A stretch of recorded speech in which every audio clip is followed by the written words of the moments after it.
Good morning, children. How are you? I hope you all are fine. Okay, today we are going to start our new chapter, The Three Surprises. तीन surprise, तीन तरह के surprises. यहाँ पे आप एक picture देख रहे हो. ये पिक्चर क्या है? ये एक ऐसे प्लेस की पिक्चर है जो कि एक बहुत ही सुंदर ग्रास लैंड है. ग्रास लैंड मतलब कि घास से भरा हुआ पूरा का पूरा लैंड, और उसमें बहुत ही मतलब कम ट्रीज़ हैं. फ्लावर बर्ड्स हैं पूरी, लेकिन कम ट्रीज़ हैं या फिर ट्रीज़ नहीं हैं. तो ये बहुत ही एक प्यारा मिडो सीन है. Now read the following situation in the story. क्या होता है स्टोरी में वो हम देखते हैं. Once there was a little boy who did not want to play with his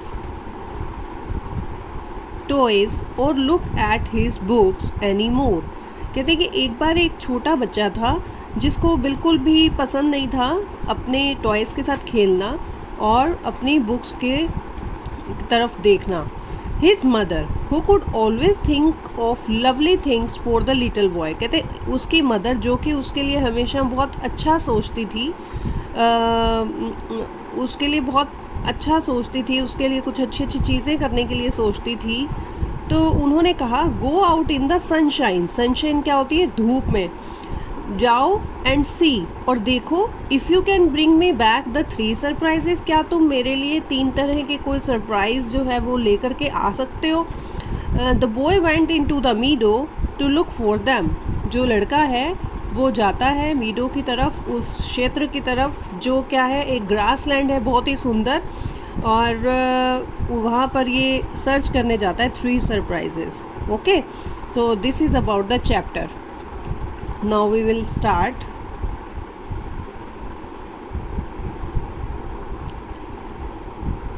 okay, happiness can be attained through simple things. कहते हैं कि जो खुशियाँ हैं वो सिंपल साधारण तरीके से भी लाई जा सकती हैं. Read the story to find out what a little boy gets for his mother as surprise and the happiness these surprises bring them. कि वो अपनी मदर के लिए एज अ सरप्राइजेस क्या लेके आया, और फिर उन सरप्राइजेस से उन्हें किस तरह की हैप्पीनेस मिली. Okay, once upon a time there was a little boy. He had lot of toys to play with and books to look at. उसके पास बहुत सारे टॉयज़ थे और बहुत सारी बुक्स थी देखने के लिए, पढ़ने के लिए. But when the spring sun shone through his window, spring यानी कि बसंत ऋतु का जो सन था, उसकी जो धूप, बसंत के सूरज की धूप उसके विंडो से जब शाइन करती हुई आती थी, and the sky was as blue, और स्काई ऐसा ब्लू होता था as the kingfisher's wing. Kingfishers you know it is a bird's name. Bird होता है और उसके विंग होते हैं. ये बहुत ही ब्यूटीफुल बर्ड होता है, ब्लू कलर का होता है और कलरफुल भी होते हैं थोड़े थोड़े, बट मेन इसमें ब्लू कलर होता है जो कि बहुत ही सुंदर सा ब्लू शेड होता है. तो विंग होता है. He grew tired of all his things. कि जैसे ही वो सनशाइन आती थी उसकी विंडो से स्प्रिंग की, और जब उसको स्काई दिखता था किंगफिशर जैसा ब्लू, उसके विंग जैसा ब्लू, तो सभी चीज़ें जो है ना वो उसके लिए अच्छी नहीं होती थी, जो उसकी बुक्स और उसके toys. His mother came in to the room. उनकी मम्मा रूम में आती हैं. And he said to her. उन्होंने उनसे कहा mother what shall I do. मैं क्या करूं? I don't want to play with my toys or look at my books any more today. अब मैं अपने टॉयज़ के साथ और नहीं खेल सकता और अब मैं अपनी बुक्स को और नहीं देख सकता. And his mother who could always think of lovely things for little boy. और उनकी मम्मा जो हमेशा उनके लिए बहुत ही अच्छी अच्छी चीज़ों के बारे में सोचती थी अपने अच्छे बच्चे के लिए, तो उन्होंने कहा कि go out in to the sunshine. जाओ इस सनशाइन में and follow the path. Path होता है रास्ता, उसको फॉलो करो. कौन सा? Of the blowing wind. Blowing wind means बहती हुई हवा. Across the मीडो. मीडो मैंने बताया एक ऐसा पूरा का पूरा ग्रास लैंड जहाँ पे फ्लावर बर्ड्स होते हैं लेकिन ट्रीज़ बहुत रेयर होते हैं. बहुत ही बड़ा घास का मैदान होता है. To the woods. लकड़ियों को पार करते हुए. And see if you can bring me back the three surprises. और आप देखो कि क्या आपको मेरे लिए वहाँ से कुछ 3 सरप्राइज मिलेंगे। So the little boy took his basket means टोकरी, उसने ली, and went out into the spring sunshine की ओर निकल गया। He followed the blowing wind, उसने क्या किया, फॉलो किया, जैसे उसकी मम्मा ने कहा था, बहती हुई हवा को, across the मीडो, and it whispered and सैंग in his years. Whispered and सैंग, जो हवा होती है, कई बार आप देखते हो कि बहुत आप वॉक करने जाते हो तो ठंडी ठंडी हवा इतनी अच्छी लग रही होती है कई बार कि आपके कानों में हवा की चलने की आवाज़ आती है ना, कि जैसे गुनगुना रही हो। Oh wind said the little boy, हवा, किसने कहा, छोटे लड़के ने। I wish I knew what you were saying, perhaps you could tell me where I could find a surprise to put in my basket and take home to my mother। कहते हैं कि मुझे ऐसा लगता है कि ना तुम ऐसा कह रही हो कि शायद मुझे ऐसा कुछ मिल जाए जो एक सरप्राइज मैं अपनी बास्केट में डाल लूँ और फिर अपनी मम्मा के लिए उसको घर पे लेके जाऊँ। Okay, the wind blew and blew, हवा बहती रही और बहती रही, as if it wanted to be understood, ऐसे जैसे वो लड़के की बात को समझ गई हो। Then it went winging its way ahead, तो वो जो है अपने रास्ते की ओर जो है बहती ही जा रही है। And is as it passed by it dropped, जैसे जैसे ये गुजरती जा रही है इसने ड्रॉप किया क्या, एक surprise at the little boy's feet, little boy के पैरों में एक सरप्राइज ड्रॉप किया। There curled like a tiny half moon was a feather, कहते हैं कि उसके हाथ में क्या था, एक कर्ल्ड क्या होता है, like this shape, curled like a tiny half moon, मतलब चांद का जैसे आधा हिस्सा होता है ना, उस तरह का एक पंख।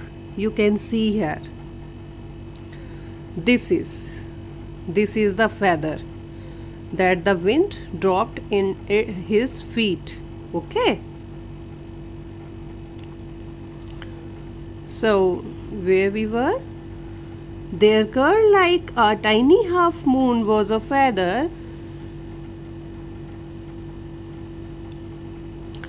a black red tipped feather, कौन से कलर का है, ब्लैक और रेड कलर का। when he picked it up it lay on in his hand, जब उसने उसको उठाया अपने हाथ में रखा, क्या उसको फील हुआ, सॉफ्ट एज सिल्क, कैसा सॉफ्ट, जैसा कि सिल्क होता है ना, सिल्क वॉर्म हमें सिल्क देता है, उसका फैब्रिक बनता है, मम्मा उसके फैब्रिक के कपड़े पहनती है, हम भी पहनते हैं। लाइट एज एयर, इतना हल्का जैसे हवा। वो मैं स्प्रिंग सनशाइन, ऐसा मतलब उसकी ऐसी गर्माहट की, वो जो है स्प्रिंग सनशाइन की तरह गर्म। He put it carefully into his basket, उसने उसको केयरफुली अपनी बास्केट में रखा। And called out to the spring wind speeding wind, thank you wind for my first surprise, उन्होंने उसको अपनी बास्केट में रखा और स्पीडिंग विंड, जो हवा बहती जा रही है स्पीड से, उनको बोला कि धन्यवाद हवा मेरे फर्स्ट सरप्राइज के लिए। Okay, then he went on into the little woods, फिर वो कहाँ चलता आगे, उसकी मम्मा ने बताया था ना कि हवा को क्रॉस करते हुए वुड्स आएंगी, फिर उनको क्रॉस करना है। अब वो लिटिल वुड्स में आ गया जहाँ छोटी छोटी लकड़ियाँ हैं। Last year's leaves russet and brown, russet means कि ना जैसे कई बार हम एक ऐसा शेड बनाते हैं कलर का जिसमें रेडिश भी होता है और ब्राउनिश भी बनता है वो शेड, तो इस टाइप का, मतलब ऑरेंजिश रेडिश टाइप का।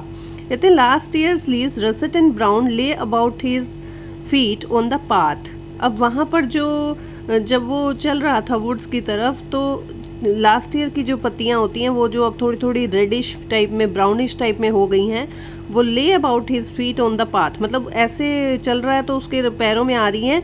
But the trees were green tip, जितने भी थोड़ी बहुत ट्रीज थे वो ग्रीन थे। And the birds were singing और जो बर्ड्स थे वो गा रहे थे. यू कैन इमेजिन कि how he was feeling that time, है ना. कितना एक प्यारा सा सीन है, कितनी अच्छी सी जगह है, और वो वहाँ पे चल रहा है, अपने मदर के एम को पूरा कर रहा है. उसकी मम्मा को सरप्राइजेस चाहिए, उसको फर्स्ट सरप्राइज भी मिल गया बहती हुई हवा से. कितना नेचुरल सा सीन है. Okay, so I hope you understand. Now on the next page, अब जब बर्ड्स सिंगिंग कर रहे हैं तो वो बर्ड्स को कहता है, ओ birds, said the little boy, I wish I knew what you were saying. कहते कि जिस तरह से तुम गा रहे हो ना, मैं जानता हूँ, है ना, कि तुम क्या गा रहे हो. हाँ, तुम क्या कह रहे हो. Perhaps you could tell me, शायद तुम मुझे बताना चाहते हो कि where I could find a surprise to put in my basket, कि कहाँ से मुझे वो सरप्राइज मिलेगा जिसको मैं अपनी बास्केट में डालूं, and take home to my mother, और अपनी मदर के पास उसको लेके जाऊं. The birds sang sweetly. Birds तो हमेशा ही स्वीट ही गाते हैं. And clearly as, बहुत ही क्लियर, कि जैसे they wanted to be understood. Okay, जैसे उन्होंने चाहा और समझ लिया. As and a fat thrush flew hurriedly out of a hard-thorn bush. Thrush होता है एक टाइप का बर्ड्स का सॉन्ग, ठीक है, a type of bird song. वो गुनगुनाते हैं और हरीडली आउट ऑफ आ, और जल्दी कहाँ पहुँच जाते हैं, एक हॉथॉर्न बश. हॉथॉर्न बश मतलब कि ना, ये एक ऐसा प्लांट होता है जो श्रब्स टाइप का होता है. जैसे रोज़ फैमिली होती है ना, रोज़ प्लांट होता है जिसमें कांटे कांटे होते हैं. तो ये उस टाइप की एक झाड़ी है, वहाँ पर जो है पहुँच गए. देन ऑल एट वंस, अचानक ही एकदम से क्या होता है, द लिटिल बॉय सा लाइंग देयर ऑन द मोसी ग्राउंड. मोसी होती है काई, काई वाले ग्राउंड में, under the Hawthorne tree a surprise. यहाँ पे फिर उसको एक सरप्राइज मिलता है. कहाँ पे, जो वो एक छोटा सा श्रब्स वाला प्लांट है ना, रोज फैमिली का, वहाँ पे काई सी जमी हुई है उस ग्राउंड पे. वहाँ पे वो देखता है पड़ा हुआ एक सरप्राइज. ये क्या है, 2 pale blue halves of a thrush broken egg. कहते हैं कि ना, वो जो है ना, वो क्या होता है, जैसे टूटा हुआ एग होता है ना, जब एग टूटता है उसके 2 पार्ट बन जाते हैं, और फिर ना वो ब्लू कलर के एग होते हैं. किसी बर्ड के ही होंगे ज़रूर, थ्रश जो है बर्ड ही होता है. तो 2 pale blue, ठीक है, ब्लू हाफ ऑफ मतलब लाइट ब्लू कलर के, ब्रोकन एग मतलब जैसे एग टूट गया तो अगर हम उसको उठाएंगे दोनों हमारे हाथ में, as a ball type show होगा हमें, है ना. तो a baby bird had shed them, उसमें एक बेबी बर्ड था उनमें. For he no longer needed their protection. अब जो है वो बड़ा हो गया था, तो उसको जैसे एक एग ले होता है, और जब उसमें से जो बेबी होता है वो बड़ा होता है तो वो हैच हो जाते हैं, वो टूट जाते हैं, क्योंकि अब वो बेबी बड़ा हो गया तो उसको उनकी प्रोटेक्शन की ज़रूरत नहीं होती, उस एग की जो लेयर होती है उसकी. दे ले लाइक 2 टाइनी, अब वो पड़े हुए हैं कैसे, छोटे, empty cups waiting to be filled. जैसे कि अब उन्होंने फिर से भरना हो, तो वो वेट कर रहे हैं कि वेटिंग टू बी फिल्ड, कि अभी तक तो वो भरे नहीं हुए. ब्रीथलेसली, जैसे सांस नहीं आती ना, in case they should break the little boy pick them up. ठीक है, कहते हैं कि अगर उनको मतलब इस तरीके से कोई ना आए ना देखे तो शायद वो टूट भी जाएं. तो the little boy pick them up, little boy ने उनको उठाया, and put them in his basket beside the feather. अब उन्होंने पहले अपनी बास्केट में ऑलरेडी क्या रखा था, फेदर अपनी बास्केट के साथ. देन अब उन्होंने वहाँ पे क्या रखा, उस जो टूटे हुए एग थे उनको रखा. ओके.